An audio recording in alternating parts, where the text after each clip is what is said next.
और एक तरह से इस बजट में समाज के सभी तबकों को ध्यान में रखा गया है। इसमें महिलाओं का भी ध्यान रखा गया है, इसमें बुजुर्गों का भी, स्टूडेंट्स का भी, यूथ का भी, इसमें सभी धर्म, सभी जाति के लोग, सभी के को ध्यान में रख के इतनी कठिन परिस्थितियों के अंदर ये बजट तैयार किया गया है। हम सब लोग जानते हैं कि किस तरह से पिछले एक साल में केवल दिल्ली नहीं, केवल देश नहीं, पूरी दुनिया के अंदर कोविड महामारी की वजह से बहुत बेहद कठिन परिस्थितियां पैदा हुई थी। पिछले एक साल में जहां हमारी इनकम, सरकार की इनकम आने के सोर्सेज बहुत ज़्यादा कम हो गए थे, हमारा एक्सपेंडिचर बहुत ज़्यादा बढ़ गया था, क्योंकि इतनी कठिन परिस्थितियों में हमें लोगों के लिए ढेर सारे हमने खाने के किचन्स लगाई, राशन बहुत सा 1 करोड़ लोगों को हमने राशन दिया, 10 लाख लोगों के लिए रोज़ खाना बनवाते थे, बुजुर्गों के लिए, टैक्सी वालों के ड्राइवर्स के लिए, ऑटो ड्राइवर्स के लिए 5-5 हज़ार रुपये महीने के हिसाब से उनकी इनकम के लिए हमने अरेंज किया। तो एक तरह से एक्सपेंडिचर के सोर्सेज बहुत ज़्यादा बढ़ गए थे, इनकम के सोर्सेज कम हो गए थे, लेकिन और ऐसा सोचा जा रहा था कि साल के अंत तक आते आते पता नहीं अगले साल के बजट में हम लोग पिछले साल के मुकाबले बढ़ा पाएंगे कि कम होगा बजट। लेकिन मुझे बेहद खुशी है कि पिछले साल का बजट एस्टीमेट 65,000 करोड़ था और इस साल का बजट एस्टीमेट 69,000 करोड़ था, जो कि पिछले साल के मुकाबले लगभग 6% ज़्यादा है। तो पिछले साल के मुकाबले बढ़ोतरी हुई है, इतनी कठिन परिस्थितियों के अंदर बढ़ोतरी हुई है। ये मैं इसके लिए दिल्ली के लोगों का खासकर धन्यवाद देना चाहता हूं, जिन्होंने अपनी सरकार के ऊपर भरोसा किया और इतनी कठिन परिस्थितियों के अंदर भी उन्होंने पूरा अपना टैक्स दिया, अपनी जिम्मेदारी पूरी की, जिससे कि सरकार चल रही है और अच्छे से चल रही है। इतनी कठिन परिस्थितियों के बावजूद जितनी भी सरकार की सब्सिडीज थी, जितना सरकार लोगों को अलग अलग सेक्टर्स में मदद करती थी, वो जारी रही। बिजली की सब्सिडी जारी रही, लोगों को फ्री बिजली मिलती रही, पानी की सब्सिडी जारी रही, लोगों को फ्री पानी मिलता रहा, स्कूलों के अंदर बच्चों की अच्छी शिक्षा देने का काम, फ्री शिक्षा देने का काम जारी रहा, अस्पतालों के अंदर फ्री दवाई, फ्री उनके स्वास्थ्य सेवाएं जारी रही। इन सब कठिन परिस्थितियों के बावजूद बसों के अंदर जो महिलाओं को फ्री सफ़र दिया जाता है वो भी जारी रहा। और मुझे खुशी है कि अगले साल भी आज जो बजट प्रस्तुत किया गया है उसके अंदर भी ये सब सुविधाएं, फ्री बिजली, फ्री पानी, free transport, free education, free health services, ये सब जारी रहेंगे। मुझे बेहद खुशी है कि जो हम पिछले 6-7 साल से जो ट्रेंड चला आ रहा है, इस बजट के अंदर भी लगभग चौथाई बजट जो है वो शिक्षा के ऊपर खर्च किया जा रहा है और 14% बजट जो है वो स्वास्थ्य सेवाओं के ऊपर खर्च किया जा रहा है, जो कि सरकार का शुरू से शिक्षा और स्वास्थ्य के ऊपर प्रायोरिटी रहा है। वो प्रायोरिटीज़ इस बजट के अंदर भी जारी है। जब से हमारी सरकार बनी है, दिल्ली का बजट सरप्लस में है, दिल्ली के बजट में घाटा नहीं हुआ आज तक। और CAG की रिपोर्ट भी ये कहती है कि दिल्ली देश का अकेला राज्य है जहाँ पे हम लॉस वाला बजट नहीं करते, हम सरप्लस वाला बजट करते हैं। जब से हमारी सरकार आई है तब से केवल सरप्लस वाला बजट आ रहा है। आज जो बजट पेश किया गया ये भी सरप्लस बजट है। आज के बजट की एक और खासियत ये है कि इसमें अक्सर हमने देखा है, जितने भी स्टेट्स के बजट देखते हैं, दूसरे राज्यों के बजट देखते हैं और हमारे से पहले जो सरकारें थी उसमें इस्टेब्लिशमेंट की कॉस्ट, तनख्वाह है, इंटरेस्ट लाइबिलिटीज़ हैं, ये सारी जो इस्टेब्लिशमेंट की कॉस्ट्स हैं वो कई बार 70-70, 80-80% होती हैं। हाँ, आज जो बजट प्रस्तुत किया गया इसमें इस्टेब्लिशमेंट की कॉस्ट केवल 45% है।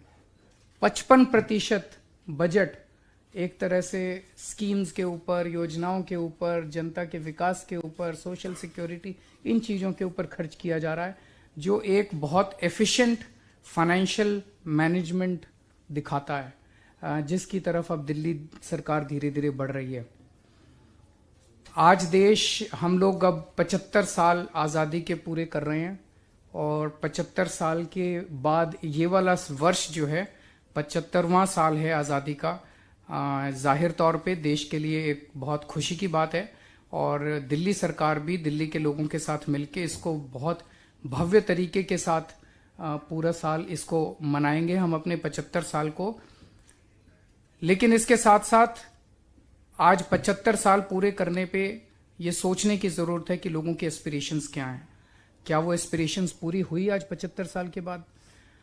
और इन 75 साल के बाद अब जब 100 साल आजादी के पूरे होंगे 2047 में, तब भारत कैसा होना चाहिए, तब देश कैसा होना चाहिए, उस देश को की नींव रखने के लिए उस किस्म के 2047 के हमारा जो भारत का और दिल्ली का सपना है, उस सपने की नींव अभी से रखनी पड़ेगी, तब हम अपना 2047 का सपना पूरा कर पाएंगे। उस नींव को रखने का काम आज इस बजट ने किया। तो एक तरफ ये माननीय वित्त मंत्री जी ने जो What you gonna say about apples now? Why Washington apples so wow? Check out these apples and जो विजन दिया कि आज दिल्ली का पर कैपिटा इनकम जब हम अपने देश के अंदर देखते हैं तो बहुत अच्छा है, लेकिन जब दुनिया के स्तर पे देखते हैं तो उतना अच्छा नहीं है। सो हमारा 2047 का सपना है कि दिल्ली का पर कैपिटा इनकम हमें सिंगापुर के पर कैपिटा इनकम के बराबर करना है 2047 तक। उसके लिए हमें दिल्ली के पर कैपिटा इनकम को 16 गुना बढ़ाना पड़ेगा। वो बढ़ाएंगे, उसके लिए जो भी करने की जरूरत है वो करेंगे। इस बजट के अंदर विजन दिया गया कि 2048 का ओलंपिक गेम दिल्ली के अंदर होना चाहिए। उसके लिए जो भी करने की जरूरत है उसके लिए दिल्ली बिड करेगा। 2048 के ओलंपिक गेम्स के लिए दिल्ली बिड करेगा। उसके लिए जो भी जरूरत है, जो भी इंफ्रास्ट्रक्चर क्रिएट करने की जरूरत है, जो भी दूसरी चीजें क्रिएट करने की जरूरत है, वो हम करेंगे। तो एक तरह से 2047 का विजन इस बजट के अंदर दिया गया है और हमारी 75 साल की आज़ादी के लिए को मनाने के लिए ढेर सारे कार्यक्रमों का इसके अंदर रूपरेखा तैयार की गई है। हमारे शहीदों को याद किया जाएगा और खासकर शहीद आजम भगत सिंह और बाबा साहब अम्बेडकर के जीवन और उनके संदेश, उनकी लेखनी, उसको जन जन तक पहुंचाने के लिए ढेरों कार्यक्रम किए जाएंगे, जिसके लिए स्पेशल बजट का प्रावधान किया गया है। दिल्ली में 500 जगह बड़े बड़े जो कनॉट प्लेस में हम तिरंगा देखते हैं, उस किस्म के, उस साइज के बड़े बड़े तिरंगे लगाए जाएंगे। जब हम तिरंगे की तरफ देखते हैं तो एक हमारे अंदर एक देशभक्ति की भावना आती है, हम देशभक्ति की भावना से उत्प्रोत होते हैं। तो दिल्ली में जगह जगह तिरंगे लगाए जाएंगे, बड़े बड़े तिरंगे लगाए जाएंगे, ताकि जनता के अंदर देशभक्ति की भावना का संचार हो। इसी मौके के ऊपर शिक्षा को जन आंदोलन बनाया जाएगा। एक तरफ अभी जब हम शिक्षा की बात करते हैं तो स्कूलों की और कॉलेजों की बात करते हैं, लेकिन स्कूल और कॉलेज में तो शिक्षा का स्तर काफी ऊंचा हो रहा है, सरकार लगी हुई है। लेकिन ये एक ऐसी चीज है जो केवल सरकार के करने से नहीं होगा। इसके लिए यूथ फॉर एजुकेशन कार्यक्रम शुरू किया जाएगा, जिसमें दिल्ली के युवाओं को, दिल्ली के, इसमें तो देश के युवाओं को जोड़ा जा रहा है, देश भर के युवाओं को जोड़ा जा रहा है कि जो बच्चे जिनके पास साधन नहीं है, संसाधन नहीं है, 10वीं का बच्चा है, 12वीं का बच्चा है, वो जानना चाहता है कि मैं करियर में क्या क्या कर सकता हूं, उस बच्चे को गाइड करने के लिए हम उन युवाओं को जो अभी पास आउट होके कॉलेज में अपनी नौकरियां कर रहे हैं, उनको हम एनरोल करेंगे ताकि वो उनको फोन के ऊपर गाइडेंस दे सकें। तो एक यूथ फॉर एजुकेशन कार्यक्रम के जरिए शिक्षा को एक जन आंदोलन बनाया जाएगा। दूसरा, इसी मौके पर 75 साल के मौके, आजादी के मौके पे योगा को भी एक तरह से हम जन आंदोलन बनाएंगे, योग और ध्यान को। तो इसमें पूरी दिल्ली के अंदर जगह जगह जहां भी 25 लोग 50 लोग मिलके सरकार को कहते हैं कि हम अपने योगा करना चाहते हैं, हम उनके लिए योगा की फ्री में व्यवस्था सरकार करेगी। उनकी कॉलोनी के अंदर, उनके पार्क के अंदर, जहां 25-50 लोग मिलके कहेंगे कि हम योगा करना चाहते हैं, हम उनके लिए योगा का इंतजाम। तो योग को भी एक इवेंट के रूप में नहीं, लेकिन इसको एक जिंदगी का हिस्सा, जनता की जिंदगी का हिस्सा बने, वो किया जाएगा। इसके साथ साथ जो अभी मुझे बेहद खुशी है कि अब वैक्सीन आ गया और वैक्सीन के ज़रिए हम कोरोना को मात दे रहे हैं। तो जितने सरकारी अस्पताल हैं, जो प्राइवेट हॉस्पिटल हैं, वहाँ पे आप पे करके अपनी वैक्सीन लगवाते हैं, लेकिन सरकारी अस्पतालों के अंदर दिल्ली में जो भी फ्री में वैक्सीन लगवाना चाहता है वो किसी भी सरकारी हॉस्पिटल में जाके फ्री में वैक्सीन लगा सकता है। दिल्ली की जनता को फ्री में वैक्सीन लगाने का दिल्ली सरकार का संकल्प है। पहली बार देश के अंदर महिलाओं के लिए स्पेशल क्लिनिक्स बनाए जाएंगे। जो हमने मोहल्ला क्लिनिक बनाए, अभी तक 496 मोहल्ला क्लिनिक बन के तैयार हो गए। अब महिलाओं के लिए स्पेशल मोहल्ला क्लिनिक बनाए जाएंगे ताकि महिलाएं अपने इलाके के अंदर, अपने मोहल्ले के अंदर, बगल में जाके अपने इलाज करवा सकें। दिल्ली के हर नागरिक को हेल्थ कार्ड दिया जाएगा और हेल्थ कार्ड के जरिए उस हेल्थ कार्ड में अब उसको अपना एक्सरे, अपनी MRI, अपना वो सब रखने की ज़रूरत नहीं है। सारा डेटा क्लाउड के ऊपर होगा और आप किसी भी हॉस्पिटल में, शुरू में केवल सरकारी हॉस्पिटल में इसको लागू करेंगे, फिर प्राइवेट हॉस्पिटल्स में भी करेंगे। तो आप केवल अपना हेल्थ कार्ड ले जाइए और आपके सारा डेटा उसके ऊपर अवेलेबल होगा। आपका सब कुछ पूरा एक बहुत ही elaborate health information management system बनाया जा रहा है। आपको डॉक्टर की अपॉइंटमेंट भी उसके ज़रिए मिल सकती है, आपको लाइनों में लगने की ज़रूरत नहीं है। सब कुछ जो है वो हेल्थ मैनेजमेंट सिस्टम के ऊपर होगा।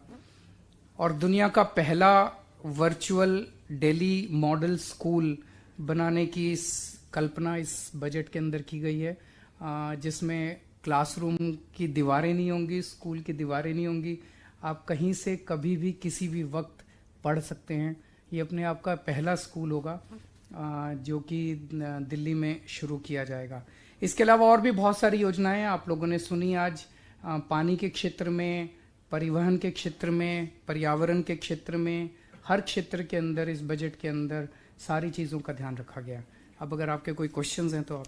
मेरा एक सवाल ओलंपिक्स को लेकर है। आपका जो विजन है 100 साल बाद 2048 में आप कह रहे हैं कि आवेदन करेंगे। एक वजह से जुड़े हुए दो सवाल हैं। पहला सवाल मेरा ये है कि क्या इसके लिए आप आवेदन कर चुके हैं या करेंगे? नहीं, करेंगे। आप करेंगे क्या? इससे लेकर केंद्र सरकार से आपकी उनसे बातचीत भी करेंगे, सब मिलके करेंगे। तो देश की बात है, अपनी अकेली थोड़ी है।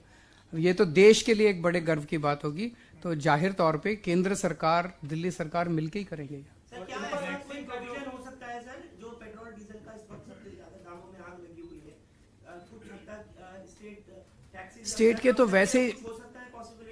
तो वैसे ही टैक्सेस बहुत कम होते हैं। हमारे तो वैसे ही साधन बहुत कम होते हैं। केंद्र सरकार के पास फिर भी साधन ज्यादा होते हैं। तो अगर केंद्र सरकार इसमें कुछ पहल करे तो लोगों को फायदा हो सकता है। जी, बिल्कुल लेना चाहिए, जरूर लेना चाहिए। हम तो शुरू से कह रहे हैं कि इसको जरूर GST के अंदर लेना चाहिए। वैक्सीनेशन की जो बात है कि सरकारी अस्पतालों में फ्री होगा, तो प्राइवेट अस्पतालों को क्यों इससे दूर रखा गया? क्या कोई खास वजह है? नहीं, कोई खास नहीं है। कुछ लोग प्राइवेट में जाना चाहते हैं, वो जाएं, हम क्यों। अब आप कहो, जैसे प्राइवेट स्कूल है, सरकारी स्कूल है। जो सरकारी स्कूल में पढ़ेगा वो फ्री है। जो प्राइवेट में अपना पैसा खर्च करके करना चाहते हैं वो करें। सरकारी अस्पताल हैं, प्राइवेट अस्पताल हैं। जो प्राइवेट अस्पताल में इलाज कराना चाहते हैं, हम उनको क्यों वंचित रखें। अरविंद जी, ये वर्चुअल दिल्ली स्कूल वाला जो कॉन्सेप्ट आप लेके आए हैं, एक्चुअल में जब कोरोना आया था, वर्चुअली क्लास शुरू हुई थी, तो बहुत सारे एक्सपर्ट ने इस पर अपनी रिपोर्ट दी थी कि बच्चों का विकास रुक जाता है, शारीरिक आंखों को दिक्कत होगी। तो बहुत सारी दिक्कतें थी इसके साथ। तो आपका ये कॉन्सेप्ट कैसे बच्चों के लिए बेहतर होगा? इसमें मैं मनीष जी, इसका पूरा डिजाइन बनाया जा रहा है और उसी से ये सीख मिलके हुआ है। क्योंकि जो अभी तक कहते हैं कि इसका विकास रुक जाता है, वो भी थ्योरेटिकल है, और ये जो कहते हैं कि साहब इसी से काम चल जाएगा, ये भी अभी एक अजम्पशन है। लेकिन नीड महसूस हुई है। बहुत सारे लोग जो दिल्ली से यहाँ से चले गए अभी भी नहीं लौटे हैं। वो बिहार में, मध्य प्रदेश में, यहाँ तक कि महाराष्ट्र तक में हमारे बच्चे बैठ के अभी ऑनलाइन पढ़ाई ही कर रहे हैं, और हम उनके लिए अलग से स्कूल खुलने के बावजूद उनके लिए ऑनलाइन पढ़ाई ही करवा रहे हैं। तो वो वर्चुअल एक पॉसिबिलिटी है, उसको कैसे एक्सप्लोर करके करना है, उसमें काफ़ी एजुकेशनिस्ट की हमने एक टीम बनाई है और वो इसको एक्सप्लोर कर रहे हैं कि किसी बच्चे का जो विकास स्कूल में आने से होता है वो लोकल एक्टिविटीज़ से कैसे रुके, वो दूर बैठे हुए कैसे कर ले, लेकिन साथ साथ वो वर्चुअली पढ़ाई कर सके, प्रैक्टिकल्स कर सके, एग्जाम दे सके। पूरा सिलेबस उसका उसी तरह से डिजाइन होगा ताकि वो जहाँ भी रह रहा है वहाँ के हिसाब से वो काम कर सके। आप लोगों दोनों से मेरा सवाल है कि बजट आप लोगों ने बनाया, मुख्यमंत्री ने तारीफ भी करी, बड़ी जल्दी सरप्लस हो गया, जिस तरीके से बजट बड़ा है। अभी 6 महीने पहले तक बजट आप लोगों को टैक्सेस बढ़ाने पड़े थे पेट्रोल और डीजल पर, और तब जाके आमदनी बढ़ी थी। अब ऐसा क्या फार्मूला आप जो लेके आए हैं, तो वित्त मंत्री भी बता दें और आप भी बता दें कि जो बजट सरप्लस चला गया और 69 पहुंचा दिया आपने 69,000। Efficient financial management. सर आपने कहा पर कैपिटा इनकम जो है वो सिंगापुर के बराबर हो जाएगी, और उसके लिए आपने कहा कि Sorry? आपने कहा कि सिंगापुर का per capita income Delhi per capita income के बराबर हो और 16% तक उसकी बढ़ोतरी हो। फ्लोटिंग पॉपुलेशन और ये जो माइग्रेट्स का रहता है सबसे ज्यादा, आपको लगता है कि पर कैपिटा इनकम इसकी वजह से प्रभावित नहीं हो सकेगा? अगर मनीष जी बता सकेंगे। नहीं, वो सारी चीज़ों को ध्यान में रखते पर कैपिटा इनकम जब ली जाती है तो एक एवरेज लिया जाता है। एवरेज में आते हैं जो अमीर लोग होते हैं वो भी आते हैं, जो गरीब लोग होते हैं वो भी आते हैं, माइग्रेंट की पॉपुलेशन भी होती है। लेकिन एक एवरेज तौर पे आज जब हम दिल्ली की पर कैपिटा इनकम कहते हैं तो कितनी, लगभग 3 लाख के करीब है। 3 लाख 3.5 लाख आज बताया गया था कि मैं एग्जैक्ट, हाँ, लेकिन जब इसी को 16 गुना बढ़ाया जाएगा। और ये देखिए दिल्ली में फ्लोटिंग पॉपुलेशन है, वो सिंगापुर में भी है। आज दिल्ली तमाम परिस्थितियों के बावजूद पूरे नेशनल एवरेज से 3 गुना पर है। उसमें जो सर की पॉलिसीज हैं जिसमें लोगों के लाइफ में फाइनेंशियल इंटरवेंशन हो रही है, लोगों की मदद हो रही है, उससे और मार्केट में एक्सपेंडिचर बढ़ रहा है, उनकी एक्सपेंड करने की कैपेसिटीज बढ़ रही हैं। आज जिसका बिजली का बिल बच रहा है वो 3,000 रुपये बचा के उसके बाद उसको लोकल मार्केट में इन्वेस्ट करता ही है ना, उससे किसी दुकानदार की इनकम बढ़ रही है, तो वो कहीं ना कहीं लोकल फ्लोटिंग इकोनॉमी में बहुत कंट्रीब्यूट कर रही है।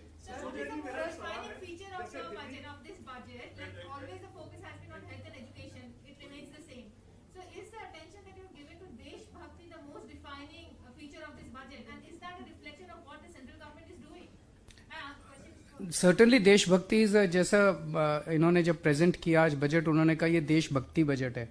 सो सर्टनली देशभक्ति इज द डिफाइनिंग फीचर, जिसमें एक तरफ देशभक्ति से संबंधित ढेर सारे उसके सेलिब्रेशन से संबंधित इवेंट्स होंगे, और जैसा आज 75 साल जब हम आज़ादी को पूरे कर रहे हैं तो हमारे सामने किस किस्म का देश है, किस किस्म की दिल्ली है, हमें और क्या क्या करने की ज़रूरत है, और 100 साल पूरे करने पे हमारा कैसा सपना है और उसको सपने को पूरा करने के लिए क्या क्या नींव रखने की ज़रूरत है, वो सारे फीचर्स इसमें हैं। आपने सेंट्रल गवर्नमेंट की कही, तो सेंट्रल गवर्नमेंट भी अपने देश की है, दिल्ली सरकार भी अपने देश की है, मध्य प्रदेश सरकार भी, सारी सरकारें मिलके मनाएंगी ना, इसमें अलग अलग थोड़ी है, हम सब मिलके मनाएंगे। देश को गर्व है अपनी आज़ादी के ऊपर।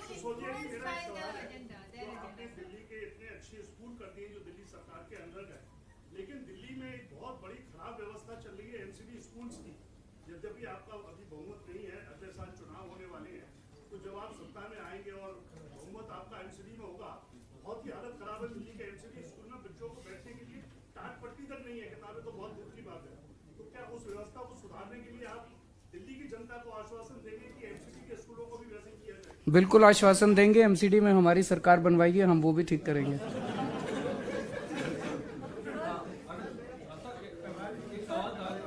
पिछले कुछ सालों में आपने बजट में spoken about new universities and new schools. The problem has been the allocation of land from DDA because that falls under DDA. अभी तक बहुत बारी ऐसा हो चुका है कि आप लोगों ने प्रपोज किया है बट लैंड आपको टाइम से एलोकेट नहीं हुआ है। Is there anything that you working on to get rid of this problem? नहीं, देखिए समस्याएं आती हैं अलग अलग एजेंसीज। ये एक दिल्ली के लिए multiplicity of agencies has always been a problem, it's a legacy की प्रॉब्लम है। लेकिन उनके साथ बैठ के बातचीत करके हमें कई बार ज़मीनें मिली भी हैं। हमने अपने ट्रांसपोर्ट डिपार्टमेंट के लिए ज़मीनें ली हैं, उनके बस डिपोज के लिए ज़मीनें ली हैं, अभी हॉस्पिटल्स के लिए अभी कुछ ज़मीन मिली हैं, तो स्कूलों के लिए भी ज़मीन मिलेगी। उन्होंने डीडीए ने एलोकेट किए हुए हैं कि ये एजुकेशन के लिए ज़मीन है ये, तो we will sit with them, we will work with them. Last question. देशभक्ति वाली बात आप करते हैं, हमने देखा एक ट्रेंड चला पिछले 8-10 सालों में कि देशभक्ति की परिभाषा, और जब आप शब्द का इस्तेमाल करते हैं कट्टर देशभक्ति, जो आपने उस पीसी में भी बोला और फिर डिप्टी सीएम साहब ने, आपकी सरकार फिर से बदलने की कोशिश कर रही है क्योंकि जो समय हमने पिछले कुछ सालों में देखा, या एक अपना स्टैंड आप सेट करना चाहते हैं? देशभक्ति की परिभाषा एक आम आदमी के लिए क्या होनी चाहिए? देशभक्ति की परिभाषा होनी चाहिए कि उसकी डे टू डे जिंदगी, पहली चीज तो ये होनी चाहिए कि उसे अपने देश के ऊपर गर्व होना चाहिए। दूसरा, वो जो डे टू डे जिंदगी जीता है, उस डे टू डे जिंदगी के अंदर वो जो कंडक्ट करता है अपने आप को, मैं ट्रैफिक लाइट वायलेट करता हूं और मैं कहता हूं मैं देशभक्त हूं, ये तो नहीं हो सकता। मैं अपनी जिंदगी में रिश्वत लेता हूं लेकिन मैं कहता हूं कि मैं देशभक्त हूं, ये तो नहीं हो सकता। मैं जिंदगी रिश्वत देता हूं और कहता हूं कि देशभक्त हूं, ये तो नहीं हो सकता। तो देशभक्ति की परिभाषा को हम उस तरह से अब डिफाइन करने की कोशिश कर रहे हैं, जैसा इन्होंने कहा कि देशभक्ति का जो करिकुलम भी बनाया गया है, उस करिकुलम में एक बच्चे को अपनी सिविक ड्यूटीज, एक अच्छा नागरिक बनना, देशभक्त बनना, वो सारे वैल्यू सिस्टम उसको सिखाए जाएंगे कि एक अच्छा नागरिक कैसे बनना है, एक अच्छा इंसान कैसे बनना है, और वही देशभक्ति है। देशभक्ति जब हम सुनते हैं कोई फलाना फलाना आदमी, आप ही लोग बताते हैं फलाना फलाना आदमी जापान गया था जी, टोक्यो गया था, उसको जब वहां पे एक आदमी मिला, उससे रास्ता पूछा उसने, तो वो उसको उसके घर तक छोड़ के आया। आप आके बताते हैं ना इस तरह से, कई बार हमें सुन, यही तो देशभक्ति है कि जब कोई विदेशी हमारे देश के अंदर आए तो वो वापस जाके कहे कि कितना अच्छा देश है। हम अपने आप को इस तरह से कंडक्ट करें कि सारी दुनिया कहे कि कितने अच्छे लोग हैं। केंद्रीय मंत्री उन्होंने कहा है कि जो बडला हाउस एनकाउंटर था वो सही था, आज राजनीति नहीं करें, चलो, थैंक यू।